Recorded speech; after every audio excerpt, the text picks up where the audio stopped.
In this video, we are going to cover about adding tasks and assessments in your units, as well as linking all of those assessments with your Google Drive, where you store your questions, your question area, and other sort of documents just to be used in your assessment. So first of all, let me tell you that this is our main drive for Atlas Next. So it belongs to no one, but it's everyone's. So this is Atlas Next's school console or Google Drive for everyone. So here we store each teacher's documents. So for instance, like you have to look for yourself once you receive these invitations for under your name. So I will share each of these files with every single teacher. So I've shared my file with me, and now I can see this shared file among my shared documents. So I even make it green, and even I can add it to my shortcut to my drive. So whenever I would like to do anything on my Atlas Next related to Google, I can create it within this one. Dear teachers, remember, this is the only file which links our Google documents to Atlas Next. So whatever you would like to be done in your Atlas Next in terms of Google, for instance, adding Google Doc, adding Google Form or Google Slides, and to be shared with your students, you must create it in this folder. Then we can link it to Atlas Next. So how it's done? So once I've received from administrator, as a teacher, I have received this folder in my shared with me menu here, as you can see here. I can make it shortcut in my personal Google Drive, and let me create this, writing task. It's Unit 1, Fascinating Places. I've created, a question to my students, and I'm planning to do some writing assignments for them. So what I have to do is creating a task for my students, for instance. So imagine I'm teaching Fascinating Places, and assessments, and like you can add assessments from here, yes. So you're going to see this dashboard when you are assigning assessment. So first of all, write the title of your assessment, like what you expect, what kind of assessment is it a writing or speaking or presentation, something like that. Which topic does that assessment belong to? And what is the value of your assessment? Is it an essay? Is it a homework? Or it's a quiz or kind of paper or testing or exam? And by the way, if your assessment type is not listed and the value is not suitable with yours, your head of departments and head of academics are working on it just to make the categories and types of your assessments to be common and useful for everyone. So for now, imagine, so you are going to use some essay or homework about writing task, and what type of assessments you are going to. Is it a formative, summative, or unit test, or midterm and final?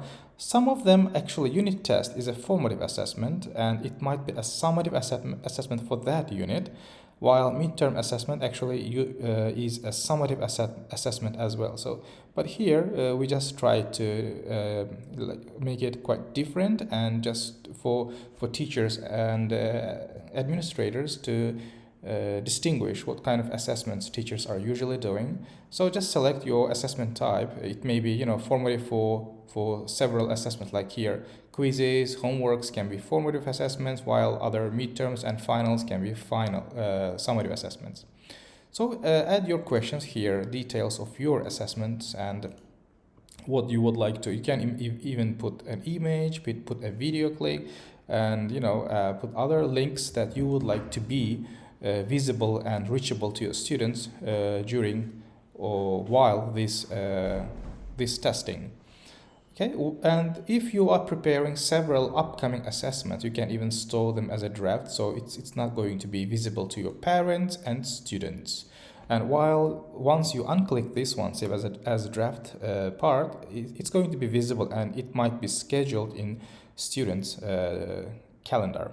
So once you have done with this one, with the naming and detailing your assessment type, please, you have to put the due date of your assessment. So when is the due date? So if it's kind of online testing, live testing, you can just put, the date of today and the due time, hour, and which lesson does it belong to. So is it your lesson 1 or lesson 2, lesson 3, or maybe lesson 15? It's up to you.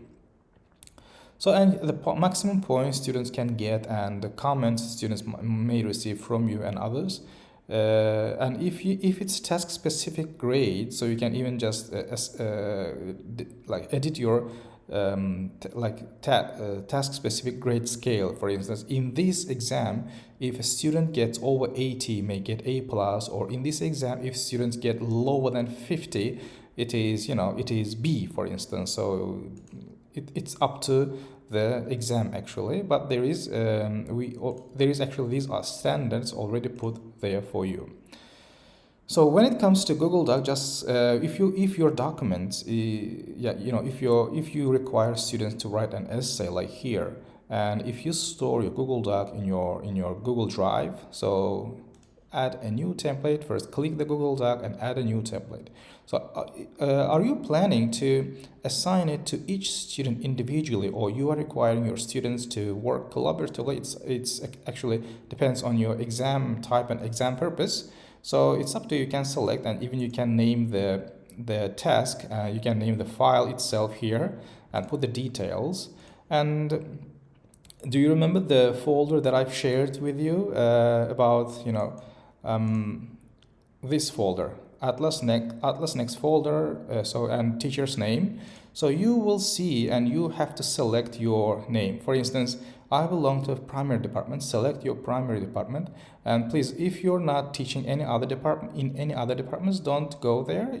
Maybe other teachers may store their documents there, and maybe they are using those documents in their assessments as well. So just mind your folder. So otherwise, you may accidentally put some other teachers' documents as your assessment document. So here it's my folder. So I go there and I can see my Google Doc that I have created here. So it is visible right here. So it may be Google Doc, Google Form, Google Slides, whatever I put in my Atlas Next folder here in this document, it's going to be visible here, and you just submit it to the system.